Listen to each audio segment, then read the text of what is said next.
75th republic டேவை வந்து celebrate பண்ணிட்டு இருக்கோம். குடியரசு தின விழாவை செலிப்ரேட் பண்ணிட்டு இருக்கோம்.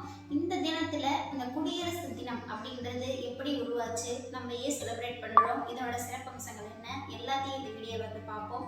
அது மட்டும் இல்லாம நம்ம குடியரசு தினம் ஏன் செலிப்ரேட் பண்ணணும் அப்படின்றத தெரிஞ்சுக்க வேண்டியது ஒவ்வொரு குடிமகனுடைய கடமை. அதே மாதிரி தெரிஞ்சுக்க வேண்டியது ரொம்ப அவசியமும் கூட. வாங்க இப்போ இந்த வீடியோவில் பார்ப்போம். அது மட்டும் இல்லாமல் நம்ம குடியரசு தினத்தை செலிப்ரேட் பண்ணுறது காரணமாக இருந்த பல பேரை பற்றியும் இந்த வீடியோவில் பார்ப்போம். வாங்க வீடியோக்குள்ளே போகலாம்.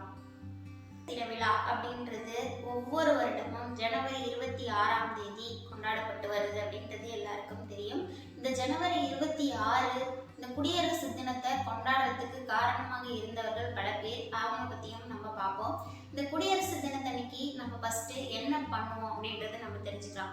குடியரசு தினம் அப்படின்றது என்ன அப்படின்னு கேட்டீங்கன்னா, நம்மளோட அரசியலமைப்பு சட்டம் புழக்கத்திற்கு வந்த நாள் அப்படின்னு கூட நம்ம எடுத்துக்கலாம். ஓகேங்களா? அது வந்து ஃபுல் ஃபோர்ஸா புழக்கத்திற்கு வந்த நாள் தான் இந்த ஜனவரி 26 ரிபப்ளிக் டே அப்படின்ட்டு சொல்றோம். இந்த ஜனவரி 26 அன்னைக்கு நம்ம ரிபப்ளிக் டே செலிப்ரேட் பண்றது மட்டும் இல்லாம நம்ம நாட்டோட சிறப்பு அம்சங்கள், நம்ம எந்த அளவுக்கு முன்னேறி இருக்கோம் அப்படின்றத பல நாடுகளுக்கு தெரிவிக்கிற விதமாகவும் எல்லாரும் தெரிஞ்சுக்கிற விதமாகவும் தான் இந்த குடியரசு தின விழா கொண்டாட்டம் அப்படின்றது டெல்லியில நடைபெறுது. அது ஒவ்வொரு வருடமும் நடைபெறுது. ராஷ்டிரபதி பவன்ல இது நடைபெறுது அப்படின்னு சொல்லிட்டு எல்லாருக்கும் தெரியும்.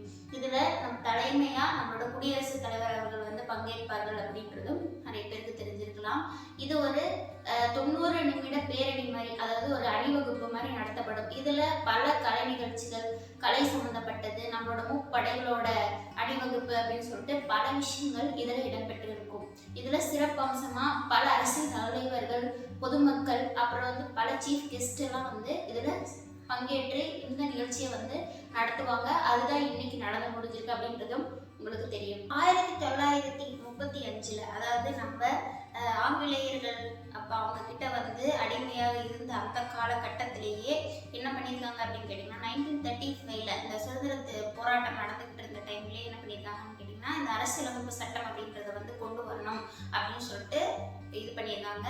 அப்பதான் 1947 ஓகேங்களா, நம்ம அம்பேத்கர் அவர்கிட்ட வந்து இந்த அரசியலமைப்பு சட்டத்தை வந்து ஒரு கூர்மையா கோர்த்து கொடுக்கும்படி கேட்டுக்கிறாங்க. அதாவது அவர் தான் அப்ப வந்து சட்ட வல்லுநரா இருந்ததுனால அவர்கிட்ட வந்து கொடுக்கப்பட்டுச்சு. 1947 ஆரம்பிச்ச இந்த அரசியலமைப்பு, அதாவது ஒரு இதா கொண்டு வர்றது, ஒரு சட்டமா கொண்டு வர்றது ஆரம்பிக்கப்பட்டது. எப்ப முடிக்கிறாங்கன்னு பாத்தீங்கன்னா 2 வருஷம் 11 மாசத்துக்கு அப்புறமா தான் முடிக்கிறாங்க. கிட்டத்தட்ட 3 வருஷம் எடுத்துக்கிறாங்க இந்த அரசியலமைப்பு சட்டத்தை முழுசா செஞ்சு முடிக்கிறதுக்கு.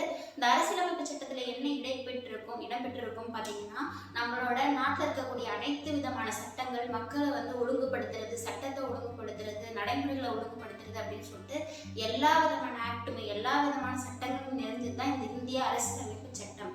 இதுதான் வந்து அவர் உருவாக்குனது. அதனாலதான் அவர் வந்து ஃபாதர் ஆஃப் இந்தியன் கான்ஸ்டியூஷன் அப்படின்ட்டு சொல்றோம். அந்த அளவுக்கு இந்த சட்டத்தை நல்லா கோர்வையா வந்து நம்மளுக்கு உருவாக்கி இந்திய அரசியலமைப்பு சட்டமா கொண்டு வந்து கொடுத்துருக்காரு. அதுதான் 1950 ஜனவரி 26 அன்னைக்கு நம்ம பிரகடனப்படுத்தி இந்திய அரசியலமைப்பு சட்டமா அனௌன்ஸ் பண்றாங்க.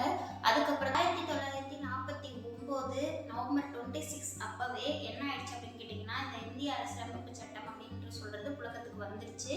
ஆனா அதை ஃபுல்லா ஒரு இதா அறிமுகப்படுத்தினது, ஃபுல் ஃபோர்ஸா வந்து அறிமுகப்படுத்தினது எப்பன்னு கேட்டீங்கன்னா 1950 ஜனவரி 26 ஓகேங்களா. அதுதான் நம்ம வந்து இந்திய குடியரசு தினமா வந்து செலிப்ரேட் பண்ணிட்டு இருக்கிறோம். இப்போ வந்து இந்த கான்ஸ்டியூஷன் அப்படின்றது எதை பொறுத்தது அப்படின்னு கேட்டீங்கன்னா, மக்களோட ஃப்ரீடம், யூனிட்டி, அவங்க வந்து எப்படி ஒழுங்கா இருக்கணும், நடைமுறை வந்து ஃபாலோ பண்ணணும், ஆக்டை வந்து ஃபாலோ பண்ணணும், சட்ட விதிமுறைகளை ஃபாலோ பண்ணணும் அப்படின்றத உள்ளடக்கியதான் இந்த இந்தியன் கான்ஸ்டியூஷன். ஓகேங்களா. இதுதான் நம்ம வந்து பிரம்மாண்டமா வந்து இன்னைக்கு வந்து செலிப்ரேட் பண்ணிட்டு இருக்கோம். ஓகேங்களா. நம்மளோட மக்களுடைய பெரிய ஒரு இது அப்படின்னு பார்த்தீங்கன்னா யூனிட்டி ஆஃப் நேஷன். ஓகேங்களா, ஒற்றுமை. அதுதான் நம்ம ஃபாலோ பண்ணணும் அப்படின்றதான் இந்த இந்தியன் கான்ஸ்டியூஷனோட மெயினான முக்கியமான ஒரு அமைப்பு அப்படின்ட்டே சொல்லலாம். இன்னைக்கு நம்ம இதை செலிப்ரேட் பண்ணும்போது நிறைய ஸ்கூல்ஸ்ல ஆகட்டும், காலேஜில் ஆகட்டும், எல்லாம் செலிப்ரேட் பண்ணும்போது மக்கள் ஒன்று கூடி ஒற்றுமையா இதை செலிப்ரேட் பண்றாங்க. பலவிதமான நிகழ்ச்சிகளை நடத்துறாங்க. இது மூலமா நம்ம நாட்டோட நம்மளோட ஒற்றுமையை மற்றவங்களுக்கு தெரிவிக்கிறதுக்காகவும் இதை நம்ம செலிப்ரேட் பண்ணிட்டு இருக்கோம். இதான் பேக் ஸ்டோரி. இதுல வந்து பாத்தீங்கன்னா பலவிதமான தலைவர்கள், அம்பேத்கர்ல இருந்து பல நேரு, பலவிதமான தலைவர்கள் அவங்களோட பங்கு அப்படின்றது ரொம்பவே அதிகம் அப்படின்னு சொல்லலாம் இந்த இந்திய அரசியலமைப்பு சட்டம் உருவாக்குறதுல. அதே போல டாக்டர் அம்பேத்கர் அவரோட பங்கு அப்படின்றது ரொம்ப பெருசுன்னே சொல்லலாம். அவரால் தான் இன்னைக்கு இந்திய அரசியலமைப்பு சட்டம் அப்படின்றது ஒரு பெரிய அளவுக்கு மக்கள் மத்தியில இன்னைக்கு நிறைய பேருக்கு தெரிஞ்சுக்க அளவுக்கு உருவாக்கியிருக்காங்க. எல்லா நாடுகள்லையும் சட்டங்கள் இருந்தாலும் ஒரு நாடு அடிமைப்படுத்தப்பட்ட ஒரு நாடு மீண்டு அதை அரசியலமைப்பா உருவாக்கி அதை இந்த அளவுக்கு நடைமுறைப்படுத்தி இப்போ போயிட்டு இருக்கிறது அப்படின்றது ஒரு பெரிய விஷயம். அதுதான் நம்ம இந்தியா பண்ணிட்டு இருக்காங்க. சொன்ன இந்த தகவல்கள் உங்களுக்கு கண்டிப்பாக தெரிஞ்சிருக்கும். நிறைய பேர் தெரியாமலே இருக்கும்.